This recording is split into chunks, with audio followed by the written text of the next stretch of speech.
War often looks different from the inside than from the headlines. Not every story is about tanks rolling across fields or missile strikes lighting up cities.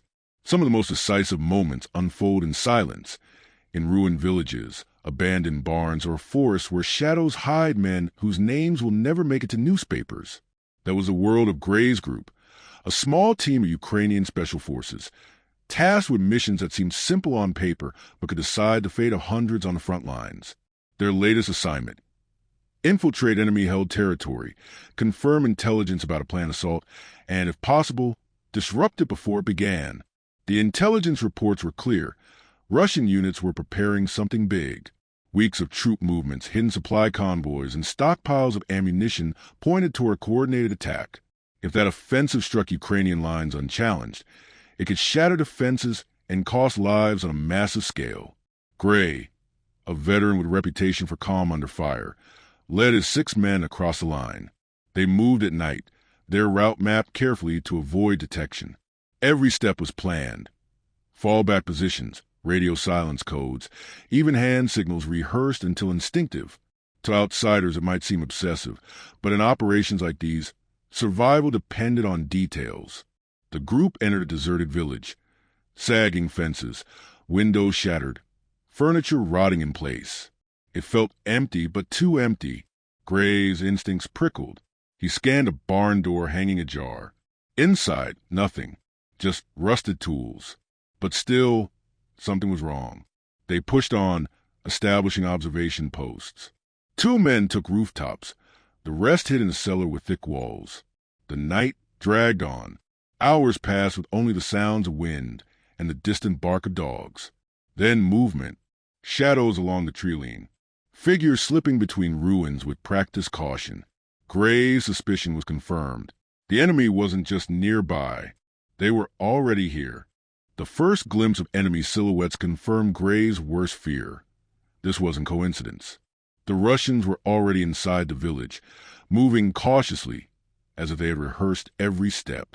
Their formation was tight, weapons ready, eyes scanning. Not like a patrol stumbling through ruins, but like hunters closing in on prey. Gray clenched his fist and signaled his men. Hold fire, wait. Panic was the enemy now. Retreat was impossible, too exposed. Staying put meant being flushed out. The only chance was to seize initiative and make the Russians walk into a kill zone, setting the stage. The group moved silently, every man falling into a role they had practiced countless times. 2 slipped to the flank, laying charges along the debris-strewn street. Another adjusted a machine gun in the upper floor of a broken house, its barrel concealed behind collapsed shutters. Gray himself positioned near the cellar exit, his eyes fixed on the advancing shadows. He whispered into the comms, "Wait until they're inside the street. Then we hit them hard." The hunters enter. Through the broken glass of his scope, Gray saw their faces now. Young, confident, convinced they were in control. The lead Russian raised his hand, signaling his men to spread through the village. A mistake. They had stepped exactly where Gray wanted them. The signal. Gray pressed the detonator. The street erupted in a thunderclap. Fire and shrapnel swallowed the first rank of soldiers, hurling them into the dust. Panic rippled through the formation. But before they could react, Gray's men opened fire. Control burst from rifles, a machine gun rattling from above, grenades exploding in alleyways. The village that had been silent for years now roared with violence. The Russians scrambled for cover, returning fire, shouting over radios. But every window, every cellar, every ruined wall seemed to spit bullets. They had walked straight into a nightmare. The price of fire. Victory was not free. One of Gray's flankers cried out, hit in the shoulder, dragged back into cover by his comrade. Another position went silent after a grenade shattered part of the house. Gray's teeth clenched. They were holding, but the cost was rising. And yet, as he looked through the smoke, Gray knew the enemy's attack, planned for weeks, was already unraveling. The firefight dragged on, stretching minutes into what felt like hours. Smoke hung in the streets, plaster and dust rained from shattered walls, and every alley echoed with bursts of gunfire. Gray's men held their ground with cold precision, trading space for time, cutting down every Russian soldier who tried to advance. The capture, in the chaos, one Russian broke discipline. Disoriented and separated from his squad, he stumbled into the open. Before he could fire, Gray's men dropped two of his comrades, forcing him to the ground.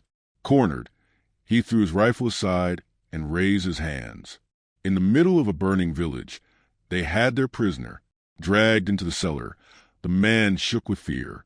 He was no conscript. His gear was new, his insignia hidden under fresh mud, his radio encrypted.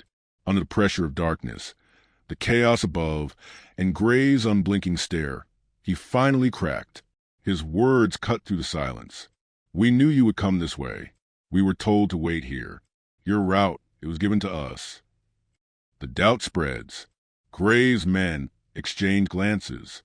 The prisoner's words explained too much. The enemy's perfect positioning, their discipline, their confidence. This was not chance. Someone, somewhere, had betrayed them. The realization weighed heavier than the firefight itself. It meant that no matter how carefully they planned, the Russians might always be waiting. It meant that their mission was compromised before it began. The battle continues. But outside, betrayal was a luxury they could not dwell on. Russian reinforcements were closing in. Shouts echoed. Fresh bursts of fire rattled across the street. Gray gave the order to move the prisoner deeper into cover. He couldn't afford to lose him, not just for the intelligence he carried, but because his words confirmed the darkest suspicion. Their mission had been poisoned from the start. The men reloaded, adjusted their sights, and prepared for the next wave. They had survived the ambush, captured proof of betrayal. But the enemy wasn't finished yet. The real test was still ahead. Breaking free from the tightening noose. The revelation from the prisoner still echoed in Gray's head when the first heavy machine guns opened up outside. The Russians were no longer probing. They were storming, determined to crush the survivors before they could slip away. Breaking contact. Gray's voice was steady, but his men could see the tension in his eyes. "We're leaving. Now." They laid smoke grenades along the exits, clouds of white hissing into the ruined streets. Under this cover, the group slipped out of the cellar, moving in pairs, rifles snapping short bursts to keep the enemy down. Every street crossing was a gamble. Bullets tore through wooden fences, shattered brick walls, and sent sparks flying from metal scraps. Mortars began to land closer, ripping craters in the already ruined village. Dust and smoke stung their lungs, but the men pressed forward, step by step, meter by meter. The first losses. One of the flankers, wounded earlier, stumbled as he tried to cross an open stretch. A burst of fire pinned him down. His comrade tried to drag him, but Gray shouted the bitter order to let go. Seconds later, the gunfire ended him. The silence on the radio cut sharper than any blade. Further ahead, another soldier was grazed in the leg. He bit down on his sleeve to keep from screaming, limping on with the help of a brother in arms. The retreat was a river of pain, but none of them stopped. Through the noose, the Russians closed in from three sides, confident the Ukrainians were trapped. But Gray's men fought like wolves. They planted claymores on doorframes, tossed grenades into alleys, set fires as they pulled back.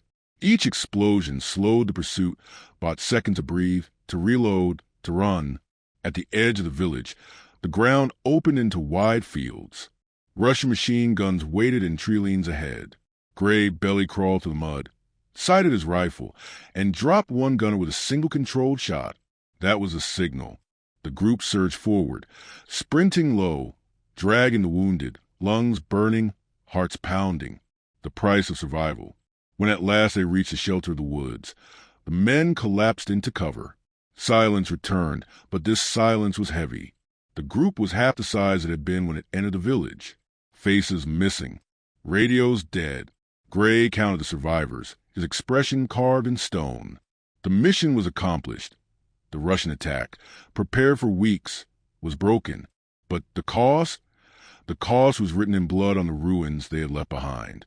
When Gray's group finally staggered back across Ukrainian lines, they looked less like soldiers and more like shadows. Exhausted, bloodied, carrying their wounded but alive. Their first words of command were not about themselves, but about what they had uncovered. that the enemy had been preparing this assault for weeks, and that it was now broken.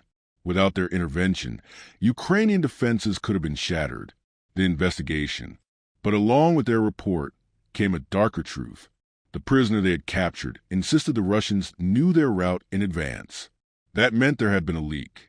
Whether it was from intercepted signals, sloppy planning, or outright betrayal, no one knew. A quiet investigation began, combing through communication logs, cross-checking who had access to mission details. Answers never came, but the suspicion remained.